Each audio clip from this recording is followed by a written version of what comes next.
Bonjour à toutes et à tous et bienvenue dans cette nouvelle vidéo consacrée à YouTube, et aujourd'hui on s'attaque aux détails de l'interface, parce que je me suis rendu compte qu'il y avait pas mal de gens qui ne connaissaient pas forcément les diverses options de l'interface, malgré la simplicité de celle-ci et malgré le nombre relativement réduit d'options. Donc si vous êtes spectateur sur YouTube de manière régulière, cette vidéo peut vous intéresser et vous apprendra peut-être certaines choses que vous n'aviez jamais remarquées ou pour lesquelles vous n'aviez jamais fait attention. Bien sûr, pour cette vidéo, on parle bien de l'interface version web et non pas de l'interface via les applications qui seront vues dans d'autres vidéos un peu plus tard. Alors voilà à quoi peut ressembler une page YouTube lorsque vous regardez une vidéo, et vous avez donc un certain nombre de choses qui s'affichent ici. Donc déjà, comme on le voit, c'est que si on met play ici, on va avoir en fait au bout d'un moment l'interface qui disparaît en dessous de la vidéo et qui va réapparaître quand on va survoler l'écran.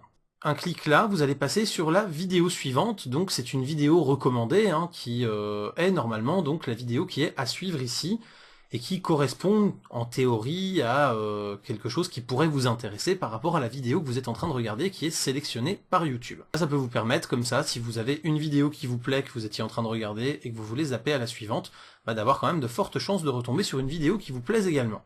Vous avez bien sûr le contrôle du volume, qui va vous permettre donc de faire glisser pour ajuster le volume de la vidéo. Vous allez aussi pouvoir, en un clic, couper le son ou le remettre au niveau précédent. Et donc, bien évidemment, vous allez pouvoir aussi cliquer sur la barre pour choisir à la volée le son que vous souhaitez. On obtient ici la durée totale de la vidéo et la durée déjà écoulée. Donc ça, c'est un bon indicateur pour savoir où vous en êtes, en plus de la petite barre rouge. La barre rouge qui vous dit donc ce que vous avez déjà regardé, le point, l'endroit où vous êtes, et la petite barre blanche ici, un peu plus claire que le reste de la barre, va vous dire en fait la partie qui est déjà chargée, c'est-à-dire qu'elle a déjà été mise en cache, et donc que vous pouvez regarder, même si vous avez une connexion qui va moins vite que ce qu'il faudrait pour regarder la vidéo, ça veut dire que vous avez déjà tout ça d'avance de charger. Et vous voyez que quand on se décale, ça remplit la barre pour vous dire qu'il va falloir en fait aller chercher autre chose.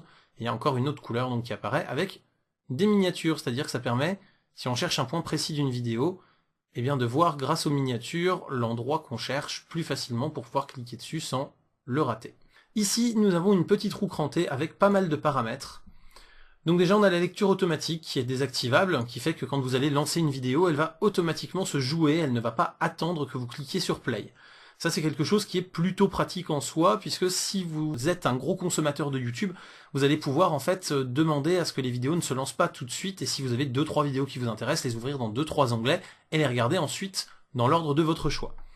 Les annotations, vous allez aussi pouvoir désactiver, donc ça c'est super pratique si vous avez essentiellement des youtubeurs que vous aimez bien en soi, mais qui mettent beaucoup d'annotations sur leurs vidéos et que vous trouvez que ça pollue un peu trop, vous pouvez désactiver les annotations pour ne plus du tout les voir. Et ça vous évite aussi d'avoir à les fermer au fur et à mesure de la vidéo quand il y en a beaucoup. Ça peut être assez sympa quand même en termes d'ergonomie et de confort de visionnage. La vitesse, alors ça c'est utile pour pouvoir vous permettre alors soit de ralentir une vidéo, si par exemple vous êtes en train de regarder un tutoriel, et oui, je ne choisis pas cet exemple par hasard, et que le formateur va un petit peu trop vite, et vous allez pouvoir en fait réduire la vitesse si vous le souhaitez pour pouvoir suivre tout en faisant en même temps sur le logiciel pour lequel vous essayez de vous former. Et inversement, si vous voulez regarder plus rapidement parce que vous trouvez par exemple que ça ne va pas assez vite, ça peut être un vrai choix pour aller plus vite à regarder quelque chose, vous pouvez augmenter aussi la vitesse si vous le souhaitez. Et enfin, la qualité, et la qualité est super importante puisqu'en fait, par défaut, YouTube va choisir la meilleure qualité possible compte tenu du débit disponible. Ce qui fait que si vous avez par exemple une connexion relativement bas débit, il risque de vous mettre en 240 ou en 360p, donc de vous dégrader grandement la qualité de la vidéo proposée pour pouvoir vous la jouer tout de suite. Vous pouvez vous faire le choix de vouloir la meilleure qualité quitte à attendre le démarrage si vous manquez de débit. Vous allez donc dans ce cas-là pouvoir aller dans la qualité, choisir par exemple le 1080p, et là vous voyez qu'on a la petite roue qui tourne pour dire que ça charge. On a la qualité qui réapparaît, et on va de nouveau avoir en fait cette petite partie un peu plus claire là qui se charge et qui nous dit jusqu'où il a chargé la nouvelle qualité qu'on lui a demandé. Et donc si vous avez des problèmes de débit, vous pouvez attendre que la barre se charge quand même pas mal avant de lancer en fait votre vidéo. Le but étant de ne pas être interrompu à chaque chargement une fois que le cache est vide, de laisser vraiment la vidéo se mettre très largement en cache avant de commencer à la jouer. Le mode cinéma va modifier légèrement en fait l'interface puisque vous voyez ça va vous permettre d'avoir le haut de l'écran qui va être totalement occupé par la vidéo. Donc ça peut être sympa s'il y a par exemple des vidéos panoramiques que vous souhaitez regarder, ou encore simplement pour pouvoir décaler un peu les éléments parasites et pouvoir regarder dans un confort de visionnage un peu plus sympa. Ici, ça va être quelque chose qui n'apparaîtra que si vous avez le Chromecast, c'est-à-dire que c'est pour caster la vidéo en cours sur votre téléviseur via le Chromecast vidéo. Et ici, le mode plein écran, bien évidemment, qui porte très bien son nom, puisque ça va vous permettre d'avoir la vidéo sur l'intégralité de votre écran. Quand vous êtes en mode plein écran ici, on se rend compte qu'on a ici une petite horloge qui fait que si vous cliquez dessus pour regarder plus tard, ça va aller stocker cette vidéo dans les vidéos à regarder. Ça va vous permettre en fait de la mettre de côté sans forcément faire un favori dans votre navigateur, mais bien dans votre compte utilisateur YouTube pour pouvoir ensuite revoir la vidéo plus tard. Et vous avez le partage qui est ici également, qui se retrouve. Partage que vous avez en fait ici, si vous le souhaitez, quand vous n'êtes pas en mode plein écran. Et c'est pour ça qu'il est reporté ensuite dans le mode plein écran pour que vous puissiez y accéder facilement. Si vous souhaitez découvrir le YouTuber, vous avez également en fait ici sa petite plaque qui laisse apparaître son nombre d'abonnés quand vous la survolez. Et si vous cliquez dessus, vous atteignez la chaîne du YouTuber en question. Vous pouvez également atteindre la chaîne en cliquant sur son nom. Et quand vous survolez le nom, vous voyez que vous avez la possibilité de vous abonner. Donc ça vous permet de ne pas être obligé de vous rendre sur la chaîne du YouTuber si vous souhaitez vous abonner. Les abonnements vous permettant ensuite de recevoir par email les nouvelles publications des YouTubers pour ne jamais les rater. Et enfin dans l'interface, on découvre également les pouces verts et les pouces rouges. Donc les pouces verts, c'est si vous aimez une vidéo, et bien vous mettez un pouce vert pour encourager le YouTuber. Et un pouce rouge si vous n'aimez pas la vidéo.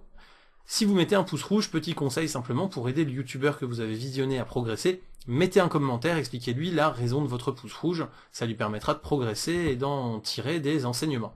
Il existe également des chaînes qui proposent des sous-titres, alors ou bien ici des sous-titres inclus directement par le créateur, ou bien alors après des sous-titres qui vont être générés automatiquement par Google. Donc pour activer les sous-titres, il faut d'abord cliquer sur ce petit logo là, et ensuite dans les paramètres, vous avez un onglet sous-titres qui va apparaître ici, qui va donc vous donner le type de sous-titres, et qui va ensuite vous proposer d'autres sous-titres qui vont être, comme indiqué ici, générés automatiquement. Générés automatiquement, ça veut dire que c'est la reconnaissance vocale de Google qui va entrer en jeu, pour essayer de reconnaître ce qui est dit et le traduire à la volée avec Google Traduction. Donc sur certaines vidéos et sur certaines langues, par exemple, traduire de l'anglais au français, ça reste relativement correct et on arrive à avoir des sous-titres qui sont compréhensibles, qui aident à la compréhension d'une vidéo. Par contre, si vous cherchez par exemple à traduire mandarin en finnois, vous allez vous retrouver avec des résultats absolument catastrophiques, pour ne pas dire que c'est encore pire que de ne pas avoir de sous-titres en termes de compréhension. C'est donc comme ça aussi que vous allez pouvoir faire la traduction, vous allez pouvoir aller donc choisir